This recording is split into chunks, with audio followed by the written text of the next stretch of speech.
A retired California Highway Patrol officer who faced a maximum prison time of 24 years is instead allowed to do therapy for 2. The reason, California's mental health diversion law. Yeah, it's a head scratcher for a lot of folks who aren't familiar with this. KCRA 3's Investigates Lizzie Mitri joins us today to break down how this law works and why judges don't really have much discretion here, Lizzie. Right, Golston, we first told you all about the case of former officer Michelle Reinert on Friday.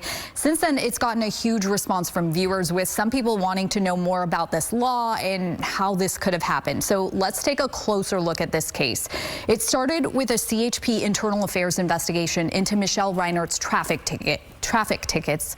CHP found inconsistencies with more than 50 that she handed out in 2023. And in the most egregious cases, they suggested criminal charges. Ultimately, Reinert was charged with 6 counts of perjury tied to 3 speeding tickets in Yolo County.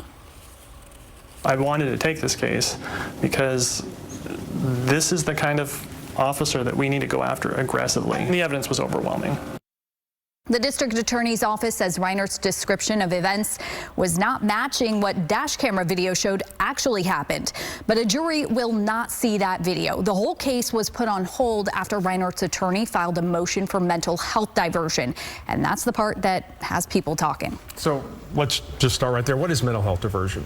Basically, some people who are charged with a crime can avoid trial and opt for treatment instead if they have a qualifying mental health diagnosis. So Reinert and her attorney didn't want to talk to us directly, but in court they said Reinert was diagnosed with post-traumatic stress disorder. So that is one of those qualifying mental health diagnoses. And when was she diagnosed with that? Yeah, that's an interesting thing as well, because a grand jury indicted her in July of 2024, and it was actually a few months later her attorney says that she sought help. So she was diagnosed with PTSD after being indicted, but her psychiatrist says she had it all along, that she just had been untreated, that even during the time of these alleged crimes, she was suffering from these symptoms. So there's this diagnosis, PTSD, and did they argue that that caused her to commit perjury?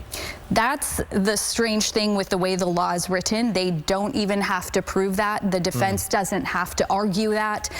The way the law is right now, a connection between the diagnosis and the alleged crime is presumed. So the burden of proof is actually on prosecutors to prove that a connection does not exist.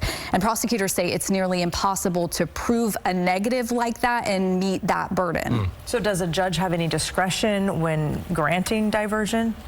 Very little. And really where it comes into play is if someone's release could be risky or dangerous to the public, then they could deny mental health diversion. But that was not the case here. We had an officer who had no criminal history previous to this.